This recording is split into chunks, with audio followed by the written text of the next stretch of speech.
think, a lot of it has to do with confidence and reminding the CSM that they are the subject matter expert. They are the one that knows about the product and how that product is helping to solve a problem or helping their customers reach a goal. So it's always just reminding them that you know more than you think you do. And just because someone has a VP or a C-level title doesn't mean that they necessarily know more than you in certain areas. There is no reason why you can't take command of the room that you're in, regardless of your title.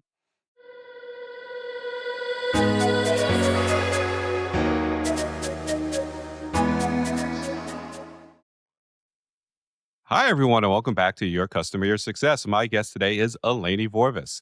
Eleni is a fractional customer success leader with more than 20 years of experience across go-to-market teams.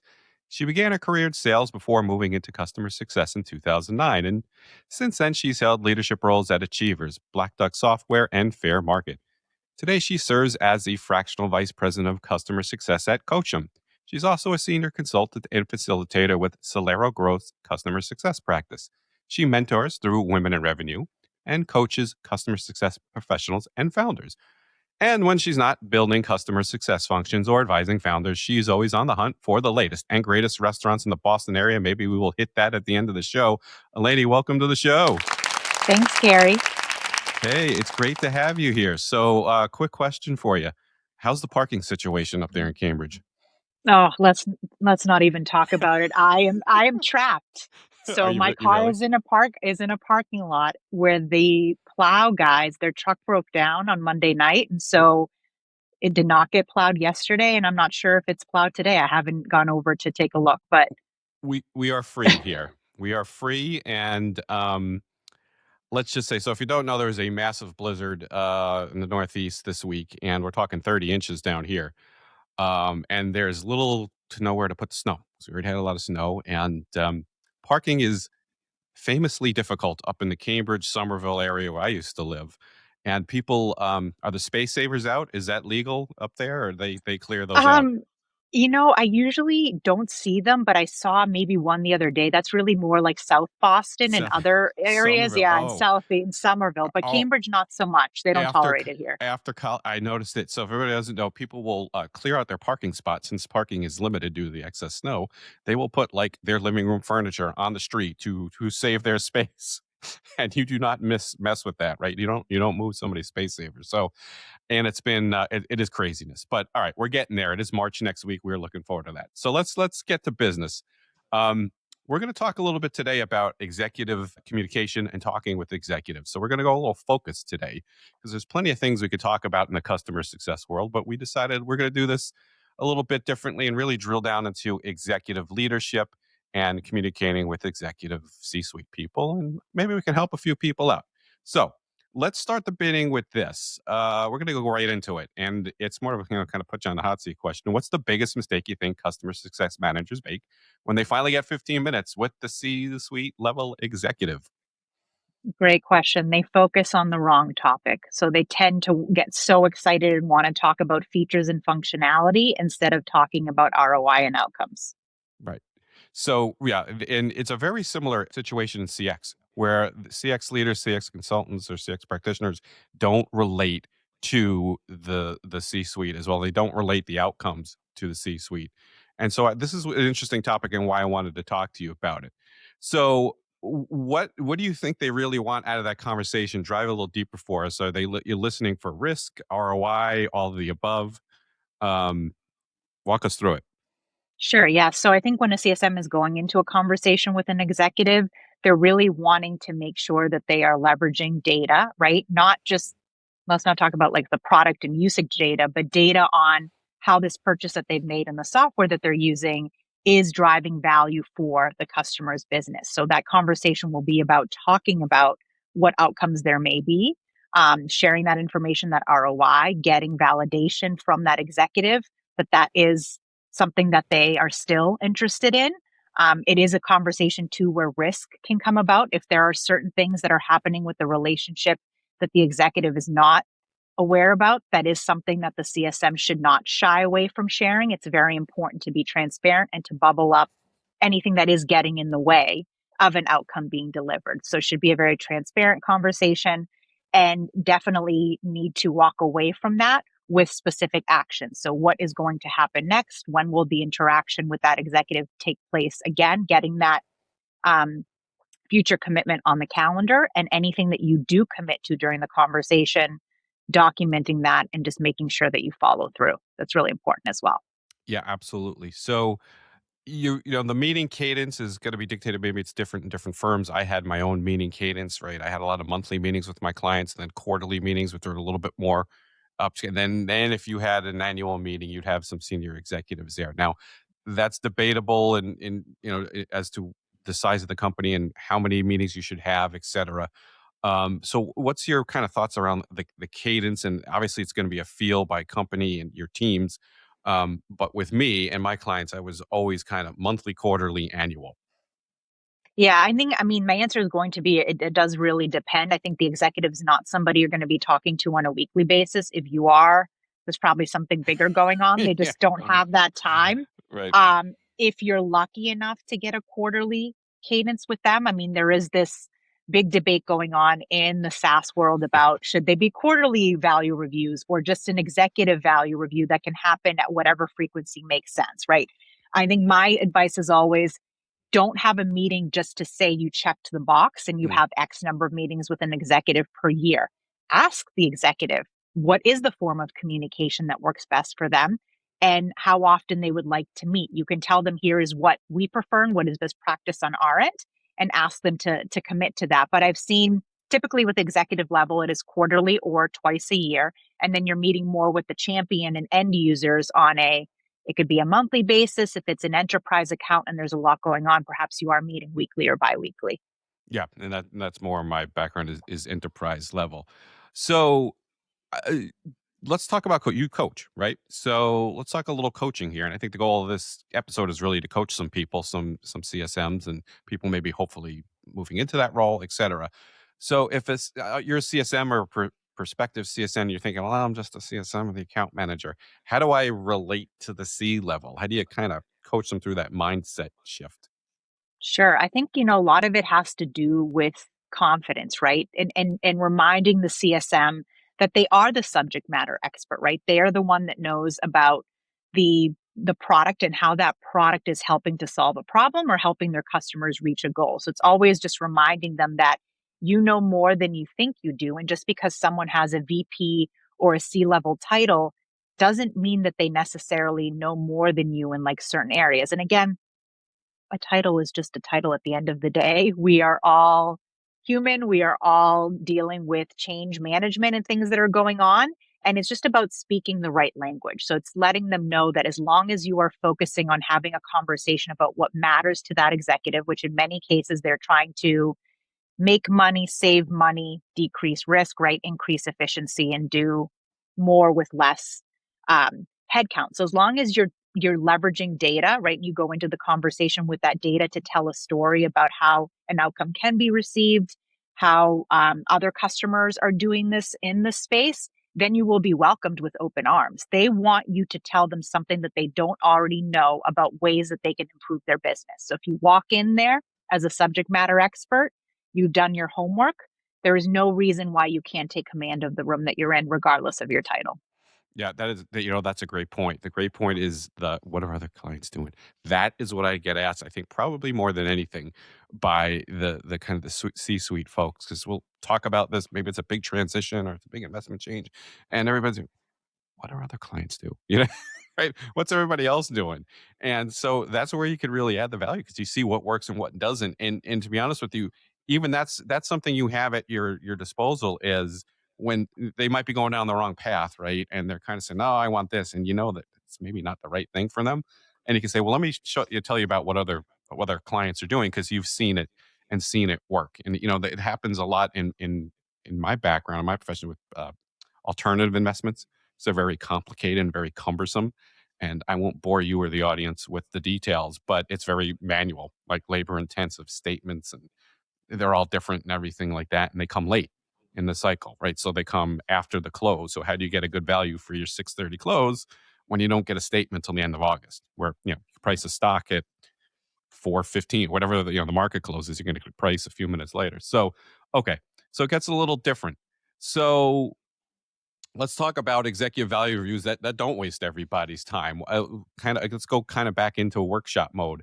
If you're teaching a CSM, a first time CSM, how to run the value review, what are the core building blocks of a meeting?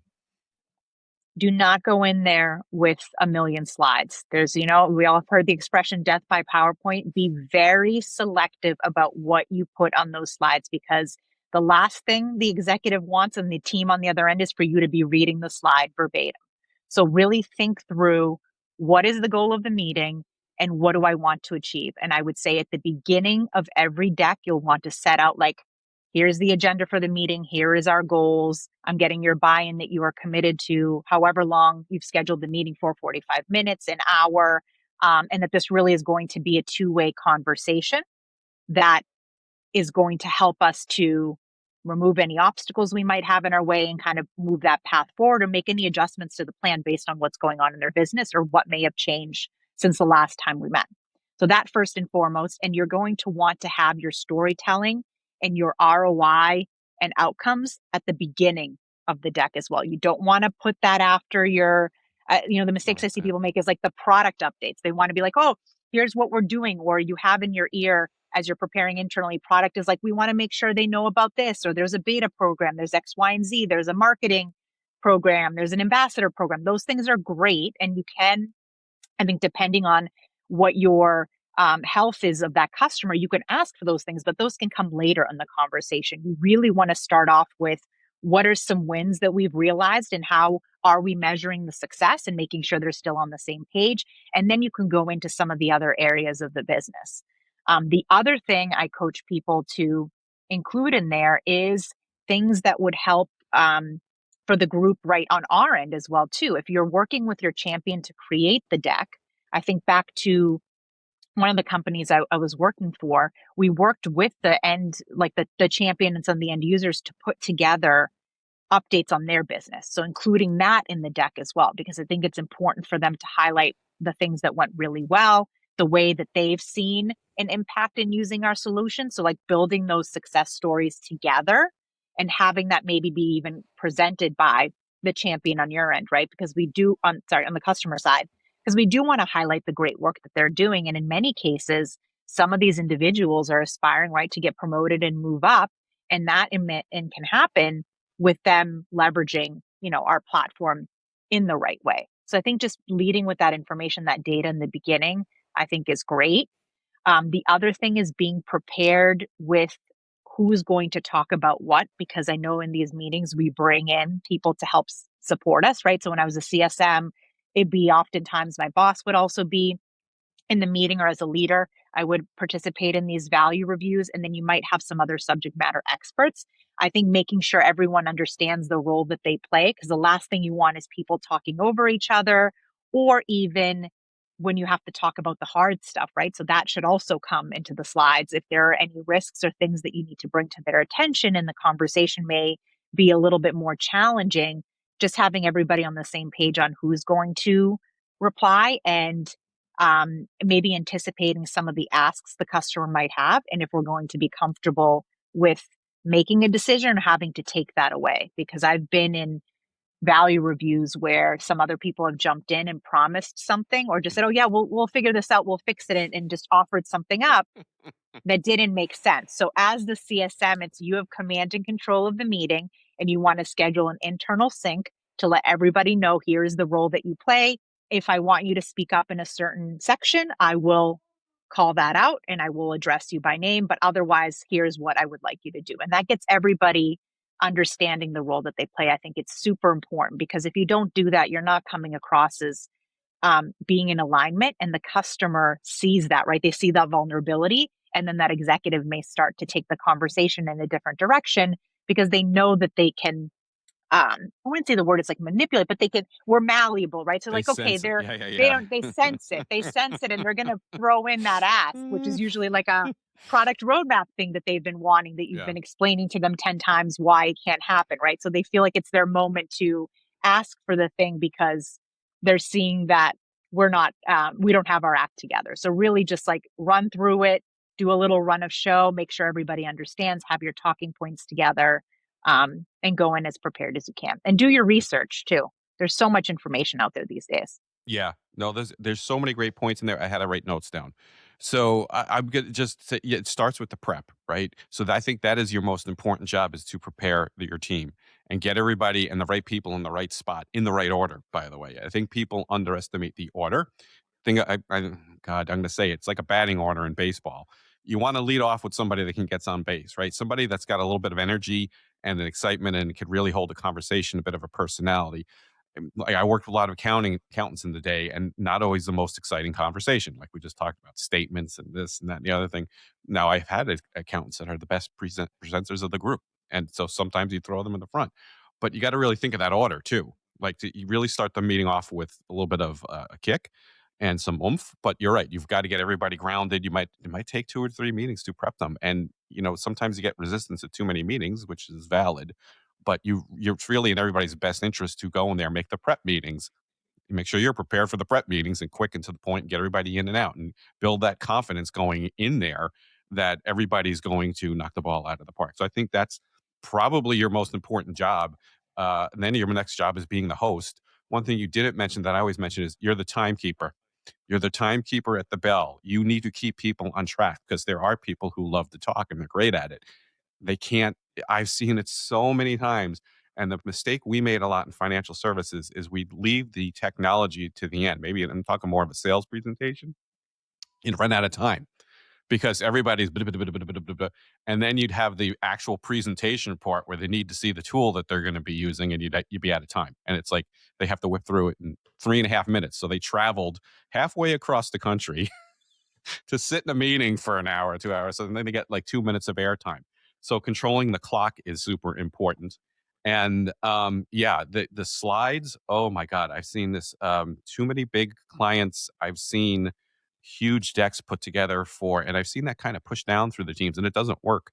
If it's some clients might want it for specific reasons, investment things get complicated, portfolios and returns and attribution and all that stuff, but you've got to just keep it to the basics and turn it to a conversation as quickly as you can, or you're going to get stuck and you're going to lose a lot of interest of most of the people in the room. So that's my take on it. How's that?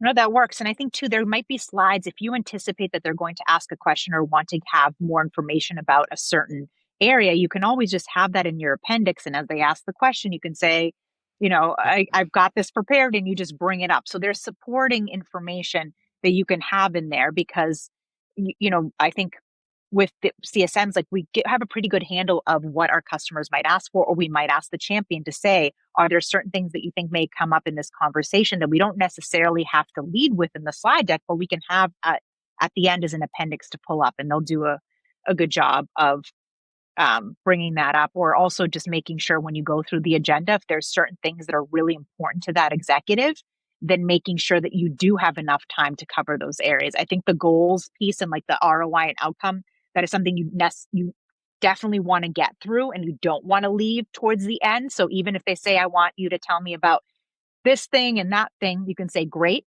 but I would be remiss if we didn't talk about this first, because it kind of then trickles down into the areas that you're comfortable with doing. And so that's where I think the CSM has to have that command and control. And because you are building the relationship with the executive, it really is important that you're the one doing that versus your boss trying to take over and lead the meeting and other stakeholders. And that's why we talk about these like prep meetings, to just say, I know people have a tendency to want to jump in, but this is my opportunity as a CSM, especially if it's a newer executive, if there's been a transition within the business or they're coming from the outside and now they're new to the relationship, that this CSM has a chance to build that rapport. This is a good opportunity for them to really showcase how they are delivering value. And if they don't get the chance to do that and their talk time is reduced, that's not great. And then another thing I forgot to mention is, let's make sure that the customer is also talking a good deal and we're Okay. asking questions and we're listening, that we're not talking the entire time and we don't leave any room for them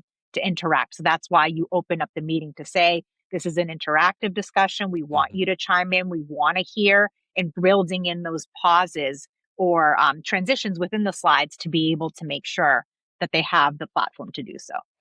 And right, then that was my final thought on it. Now, I think the deck you could treat as a takeaway more than anything because you want that conversation. So a lot of times we would open up with what's going on with your world first. Let them talk first.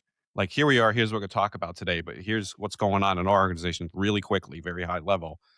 What's going on in your world so you know what's going on with them, what changes are on their way, because that's where they might, in my world, come up with something like, we have a huge asset allocation study we're in the middle of, and we know what that means. That's going to be huge changes operationally in investments for us in about 3 to 5 months. So you need to be prepared for that. So anyway, so get them talking. Great.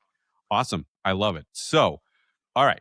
So we're going to put this all together. This is kind of going old school. I used to do this format a lot in these episodes, and I got away from it a little bit. So we kind of defined a problem, a situation, some action steps, how to deal with it. Can you give us an example, a shining example, maintaining confidentiality, of course, if you have to, of an executive meeting that changed the trajectory of a client relationship? Yeah, so I was working with a large employer, headquartered in the New England area. We'll say that over like 200,000 employees, and um, we were working with their team. And this was an opportunity for me because I was transitioning the account from a previous CSM, and this customer was going through some changes. They were trying to look at the relationship and figure out like what was the best way to leverage the product. So I had to very quickly build new relationships with these individuals, right? I was coming in, there was prior history. I was trying to figure everything out, and also make sure that we were delivering value so we could secure the partnership moving forward for a long term um, relationship. So I think for me, I had the benefit of being able to go in person and do the executive value review in person. Hmm. And I had mentioned this kind of when we started off this conversation, that working with your champion to prep for that. And so I really leveraged her knowledge of the executive sponsor and what was going on in the business and the things that were important to him that would matter in our conversation. So we worked together to build that deck. She also did a great job of highlighting the things that were happening in the partnership that were delivering value to their employees and like including that in their meetings as well. So not only did we like work together to develop the deck that would then become the structure for these EVRs, but they also had a monthly all hands meeting with their department, that they would prepare information. And so we would take data from our platform to help them demonstrate how they were increasing employee engagement and retention and all of those things. So it's kind of built into like their monthly town hall. So the sharing of data across both entities, I think really helped. And just being able to make sure, again, that you're preparing for this, um, building together the slides and like doing that. So I also then talked to my boss at the time, the head of product, and everybody to get their perspectives on like who else should I bring with me Hmm. to this meeting, because we didn't want to bring everybody for this first meeting that I was having with their executive, but we wanted to bring one individual. So we just all had a very candid conversation around who would be the best personality given where this customer is in their transition, Hmm. and then made that decision. And then I worked with that individual to make sure that once we had the deck prepared, here is how I was going to approach my part. Here's how they were going to chime in, and really just like laying it out piece by piece. Um, Back then, too, we also had the ability just to also do like a dinner the night before that we had the EVR. So got to meet the executive in person, which is nice. You don't always get that luxury today, but there are other things that you can do to build the relationship. And so that was a great way to kind of get a little bit more context into what that individual was thinking about and things that were important to them to make sure that we highlighted in the meeting the next day. So it's really just listening, asking questions, and making sure, you went in there. So I would say that when we did have the meeting, it did go well. There was a number of things that we had to address in terms of action items moving forward, and that was okay. We knew that that would be the case, but we had a lot of great information and content for that EVR. So they were grateful for the agenda, the organization, the fact that we were there in person to really talk through it. And then that set the cadence for the relationship moving forward. And I think it really helped because we then had to go through various things on both sides with our businesses changing and some some challenging times, because that always happens. Like changes happen in their business, changes happen to us as a software solution. And so I think just establishing that rapport and demonstrating, okay, this is a new CSM that we now have. The other person is no longer our main point of contact. How is she going to help move the needle forward? Awesome. I love this. I love that you mentioned the personality match, because Yeah. I've talked about this a bunch of times. on the show, and most people are familiar with the disc profiles. I just like the colors. It's red, yellow, green, and blue, which come from a book by a psychologist called "Surrounded by Idiots." And so the red is the D, the yellow is the I, the green is the S, and the blue is the C. But sometimes it's that personality match, and you don't even necessarily have to do it. Sometimes you do this subconsciously. You think about that, like who's going to appeal and how to that personality, because that personality could, and oftentimes in the C-suite, be a D or a red, and that's different than a yellow. And yellow, just for people not familiar, is the kind of more outspoken, gregarious, everything's great. How you doing? Social butterfly, right? That's not what you see. Then that's very easy to get along with when you go out to dinner. But when you go out with somebody's a D or a blue or something like that who isn't, you've got to really focus that conversation, but especially in the meeting. So you've got to structure your meeting, your comments around that personality type if you know them. So that's one of the other important things I always felt of my role as I'll just call it a client manager, was prepping the team for the personalities you're going to meet. And, not we'd have to go through disc profiles every time, but there's some folks that are, very structured, right to it, stick to the facts, the data. Some are process oriented, like how is this going to work? How much time is it going to be for my people? And sometimes people do, like, I had one client for quite a long time, a wonderful person, but very emotional when things didn't go right because it reflected on her, she felt like. And this is very important to her that she did a good job for her organization, and when things didn't go right, she felt like it was her fault too. But she got very upset, like, but emotional, not angry. You know what I mean? So that's a whole different ball game. So you really got to think through that person and prep your team for it, especially if they're not familiar with them, so they don't come out and they're stumped. They don't know what's going on. So great stuff. I appreciate it. All right, Yeah, I love DISC. I love the DISC do you? assessment. I've done it a couple times. Yeah, I'm an And I, high I with an S, if you you. haven't guessed. I was gonna say going. You're a yellow. But I definitely see some, but I could definitely see a little, yeah, a little bit. I thought you had a little bit of D going on. You, I think, yeah, you're very that as well.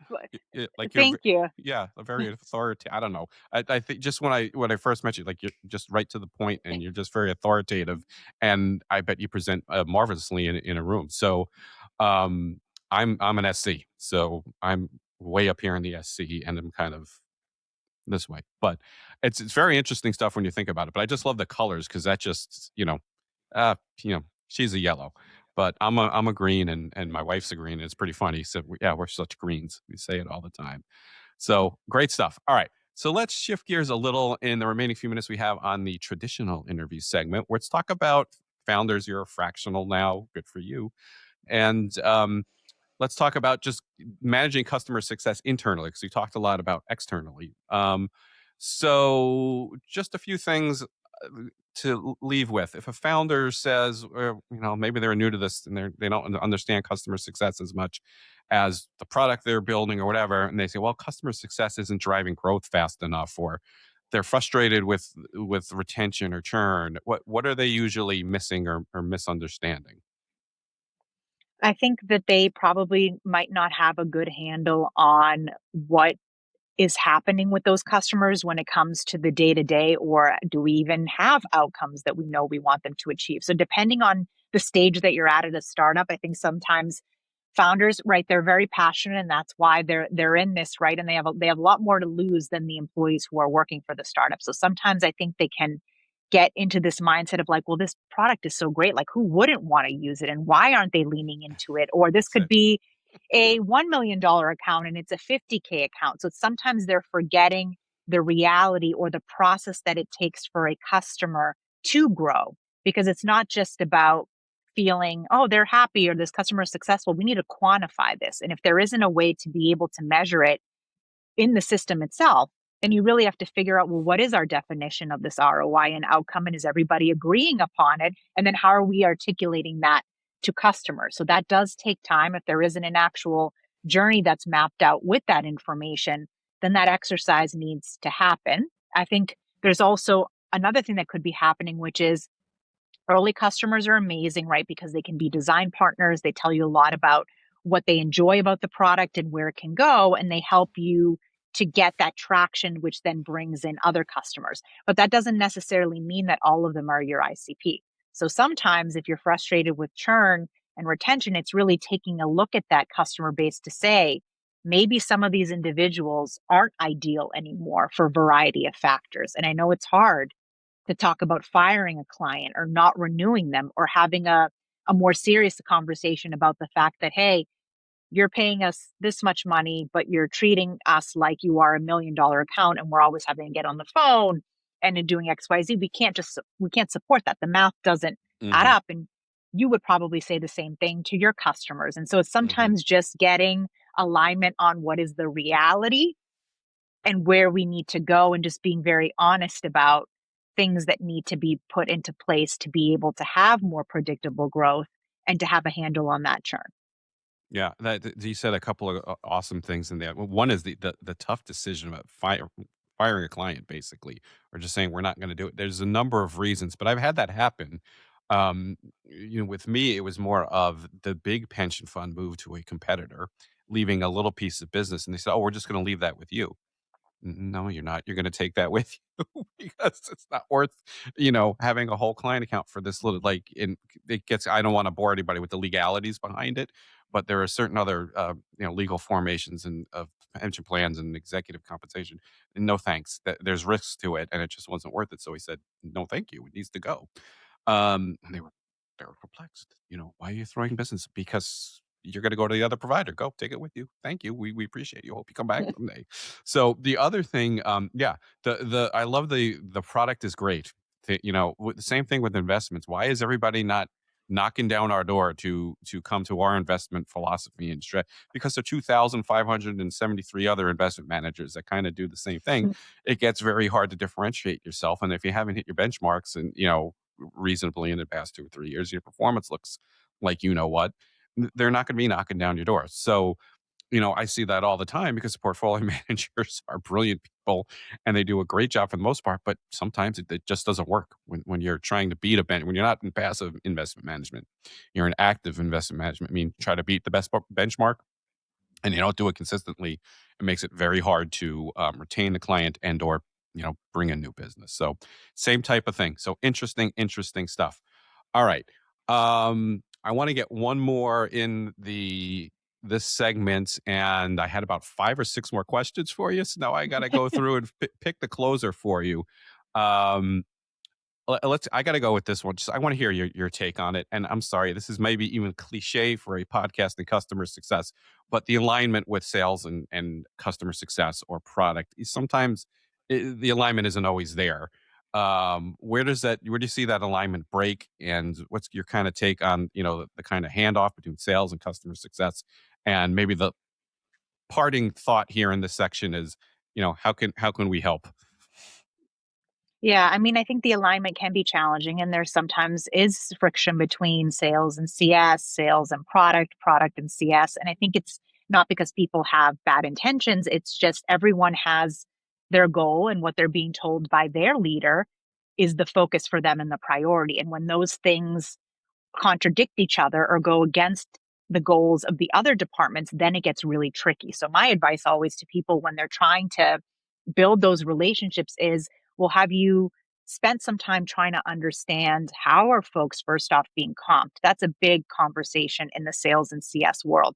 Sales is there to bring in new logos. They have a goal that they need to hit. In many cases, most of their compensation is tied to that, and their base salary could be significant lower. So they're there to hit a goal. And then depending on the philosophy of that sales leader, they may be just doing that and bringing in that logo because they need to hit their number based on where, again, the startup is at, right? That's not a bad thing, but it can go wrong when deals are coming in that may not be the ICP. But if no one is giving that feedback, the teams don't know. So it's like align on what our goals are and how those can be complementary and not compete against each other, and then talk about the feedback. So if we get a customer, we sign them up, they go through implementation, then things go sideways with the adoption and the overall success. What about that was maybe a red flag that the post sales teams could see, like product implementation and CS, but maybe sales doesn't have that insight to because they're not as deeply embedded into the product knowledge and the customer journey, right? They're in there trying to prospect, and many of them now, AEs are doing the roles of like SDRs and they're trying to find their own leads. So they're very busy, and these sales cycles take a long time, and they're more decision makers than ever. And so if you're not telling them something they need to adjust, they don't know that they need to adjust it, and vice versa. CS and product are not perfect. If there are things that we could be providing to you or giving you information, we'll definitely do that. But let's sit down. But the leaders of all those departments need to be aligned first. So if you're Yeah. trying to do something and there hasn't been an alignment meeting with those three entities, that really should happen first. And there should be ways to just have even ongoing cadences and syncs. I've worked at various organizations where like the CS team was very closely working with the product team in terms of like the feedback, knowing about the roadmap, education on the things that were going to be rolled out, beta programs. So there was that cadence that was on the calendar for people to meet and ask questions. There was information that was shared in advance. So I think figuring out for your organization how you share that info and how you create a forum for people to ask questions and give feedback. And I think the last thing I'll say on this is like, just don't make assumptions. I've myself have fallen into that category where I was working with a salesperson and I was like, well, why is he trying to sabotage this renewal? Like, why is he so adamant about this one thing? And it wasn't until I took a step back and thought to myself, maybe I should ask him why this is such a sticking point for him. Maybe it has something to do with his commission. Mm. And then we started to talk about, well, here's how I'm compensated. And I talked about like, here's how I'm compensated. And we figured out that there were things that were like misaligning. And then we could bring that information to our leaders to say, hey, here's a specific example of how instead of working together, we were kind of working against each other. But I was so just, I think, when you're younger, you just have that pride of like, oh, I'm right. And I'm trying to do the best thing for this customer. And he's coming in here and trying to just make this not happen. And you have to just set that aside and put yourself in the other person's shoes and say, like, why do you think that they're acting this way? Just ask. And the Mm. mere act of asking will give you a ton of information, and just build those relationships. Don't go in there guns blazing to Oh each yeah. of these groups. Like, relax, establish some rapport. Maybe you find out more about like what motivates them as an employee before you have to go in and have them help you with something. So any new job I have, I always try to build those relationships ahead of them needing to be like, hey, can you help me with this thing? Or we have this customer and I really need you to take a look at X, Y, and Z. And that's what we do. Okay, we need you, kid. But Yeah. great advice. But to me, right, I'll just my 2 cents on this. It starts with leadership and leadership from the various organizations, and that's kind of where it starts. Everybody has to be aligned, and then that allows you to go out and do what you just said much easier. So if that's not there from the top, and you're gonna have everybody, you're gonna have 20 CSMs or 30 CSMs spinning around, their head spinning around. So awesome stuff. All right, that was great. I loved it. Let's hit the segments.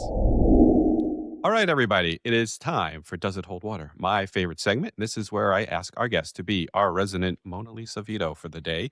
I'm going to read them a piece of thought leadership, a quote, and they're going to be our expert witness and decide whether or not it holds water or not. You ready? Yes. All right. So the topic today is something we love to talk about in CX, empathy. And I've heard you talk about empathy. So I'm going to throw something at you. And in an article from something called Enterprise Nation, I don't know what this publication is, but I found this quote on empathy. And it says, while empathy can be a powerful tool in leadership, there's also a dark side to this approach that can harm your business. This includes, and I'm paraphrasing, decision paralysis, culture of dependency, and they kind of wind up with when you're too empathetic, you may prioritize the needs and wants of certain team members over others, leading to a skewed perspective that can harm the business. Does the article's case hold water? Oh, this is a tough one because I love empathy and I lean into it.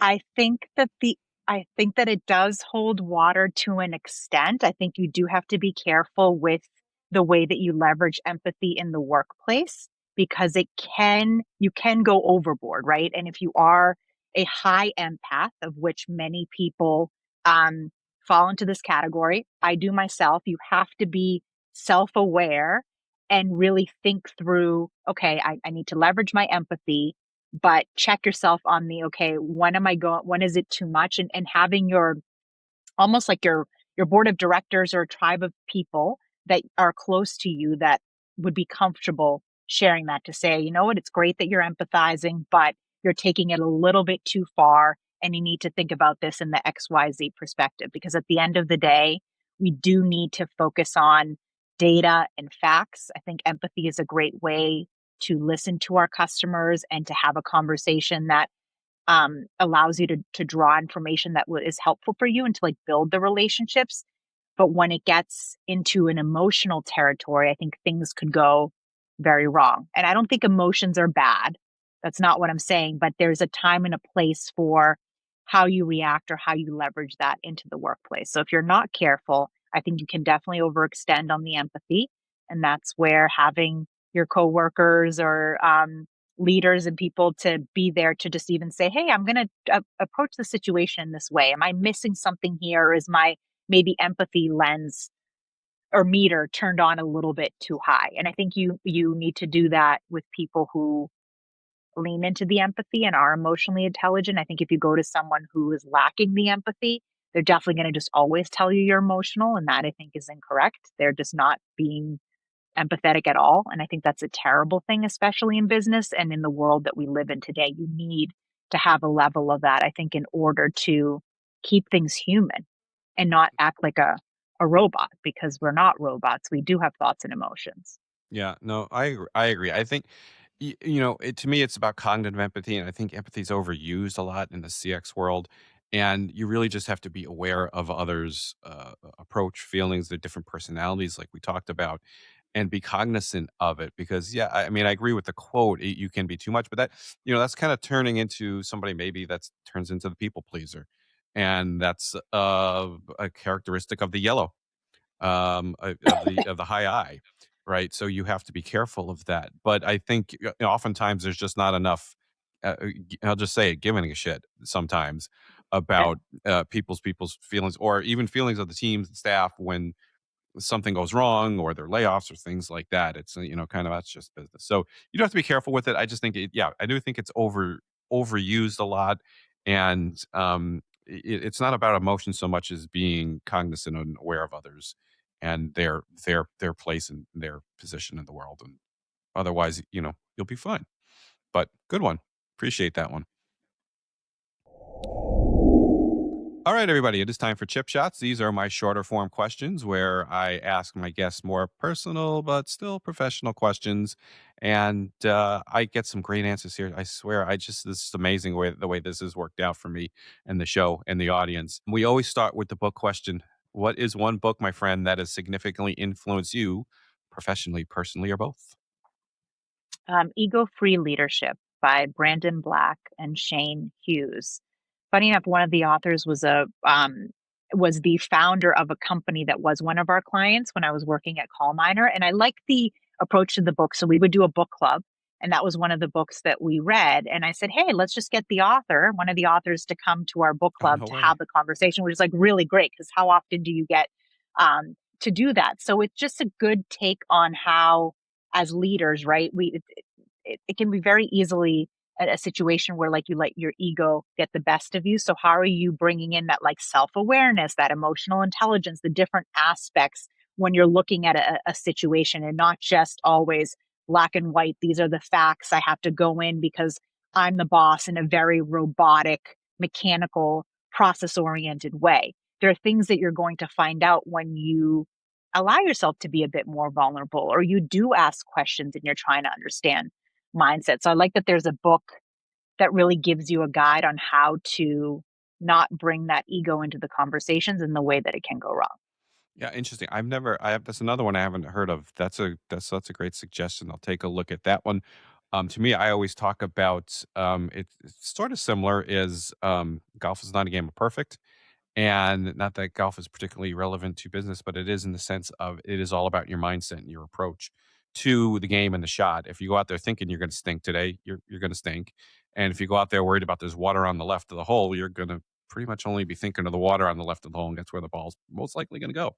So it's very similar in that way, and it's about training your brain. It's written by a golf psychiatrist, sports psychiatrist, Mm. in order to train your brain appropriately, and just like you train your muscles. So interesting stuff. Okay, great one. So leader question, love this one. If you could spend a day shadowing a current real leader alive, or a professional in any industry, who would it be, and what would you hope to learn? Great questions. Like so many people come to mind, Mm, but for me, I'd want to shadow Jay Shetty. So he's written a couple of books, but are you familiar with him? yeah, yeah, yeah. I don't know Yeah. him too well, I but just, yeah. Right. I just love his mindset, right? I think his whole worked in finance in London, then went and lived as a monk for X amount of time. And now he has this great podcast where he interviews a variety of different, people who are successful in their careers, from like musicians to like celebrities to like business owners, and talks about, vulnerable subjects or like their path to success and things that they um encountered like in terms of challenges. But he just has such a calming I- presence that yeah. he's just somebody I would love to see, a day in the life. Also, I think like his wife is also just seems again like a very calm person, a very good dynamic. So I would love to go to the spaces where they're invited to and just be a shadow on the wall when they're doing these podcasts. I just love his presence, and I think he's doing a lot to bring, important topics to the world, right? Like struggles with mental health, Mm, etc. And so he yeah. seems like a pretty cool person. Yeah, that's one thing. I don't know him very well, but that is exactly my thoughts about him. Calm. It's Calm. very, Yep. very calming, and it's a very good trait for a client manager in whatever you're doing. I've been told that I'm calm before, and I try to be calm doing this, but I'm same thing. He's very calm asking his questions, and he doesn't see. He's sitting there. I don't think he has notes anywhere unless he's got a teleprompter beyond the guest that I don't know about. And I'm sitting here going, "Oh my gosh, what am I going to ask my guest next? And I got to do this, and I want to make it a conversation, but I've got all these questions, and so I'm sitting here like." I got 10,000 thoughts going in my head when I'm doing these podcasts, which is great, but he is calm as can be. Interesting. So great one. Yeah, I think the monastery helped him. Yeah, I he's was, just very oh, right, and I think yeah. the accent also doesn't hurt. So to listen to somebody Yeah. with an Yeah. English Right. accent, I think Oh, is yeah. just a bonus. Right. Right. Right. Right. That's true. I've got my combination New York, New England accent, so forget about it. So, all right. Let's talk about clients. This is a great one for you. What's one question you always ask customers or clients that never fails to reveal something new? Like what keeps them up at night? Like what's Mm. the one thing that they just can't stop thinking about? Yeah, no, that is a good one because that's going to tell you what's on their mind, what they're worried about, and where you can help them. I love it. I love it. That's a great one. Let's keep going because I want to ask you a bonus question after the fourth one. So Okay. now I'm going to ask you the failure question. And then I got the bonus question. Is there a particular experience of failure early in your career that taught you a valuable lesson?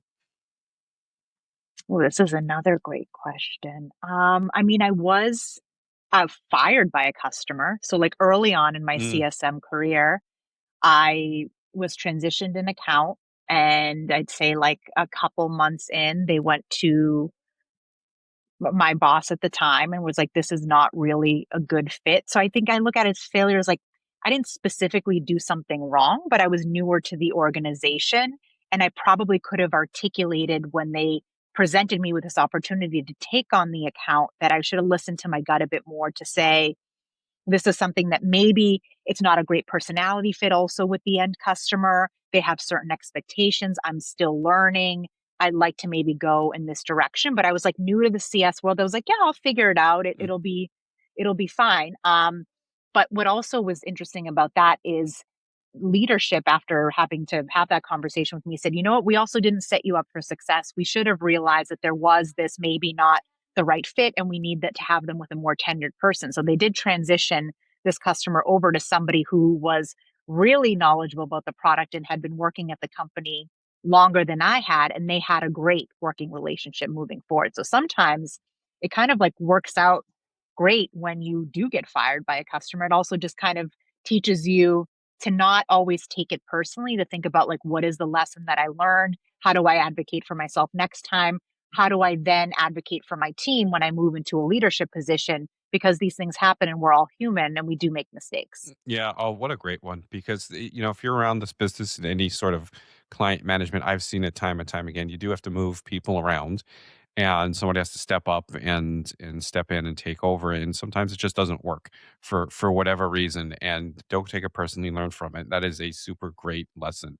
Thank you for that. All right, we got to go with one last question. Talk to us. You talk about you're always looking for the next best great restaurant in Boston. Give us your hidden gems, 2 or 3 hidden gems around Boston for Sure. folks, because So I'm taking notes.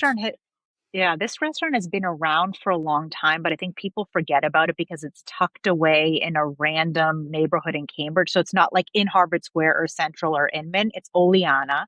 I hadn't been there in 8 years and went there recently, and it still does not disappoint. I think it's better than their sister restaurant, Sarma. It's like Middle Eastern Mediterranean mix, so they do twists on Turkish and Greek dishes, etc. It is And unbelievable. I've heard of it. And where is it exactly?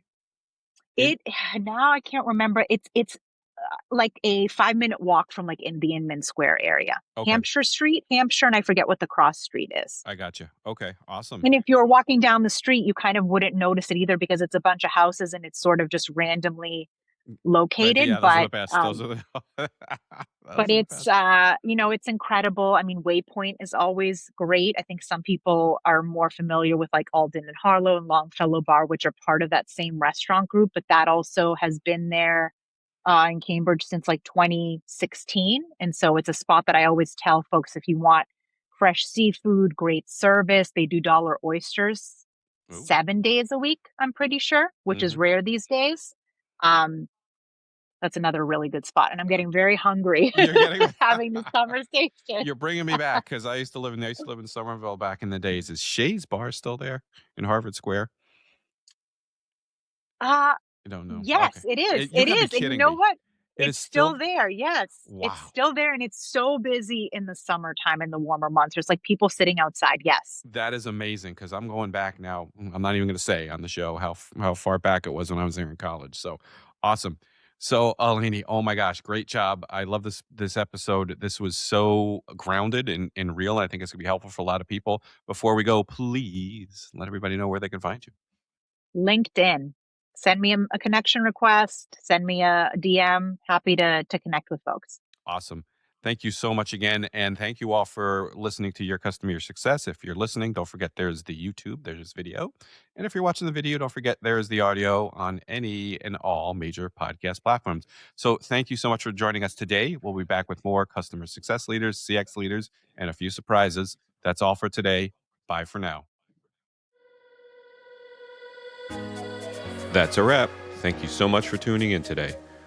We hope you found something insightful that will enhance your experiences and drive your success. If you enjoyed the episode, please leave a review and share your thoughts to help us improve the show. Don't forget to head on over to marracxhub.com for more ways to connect with me and learn more about experience management. Until next time, I'm Gary Marra, working hard for your customer and your success.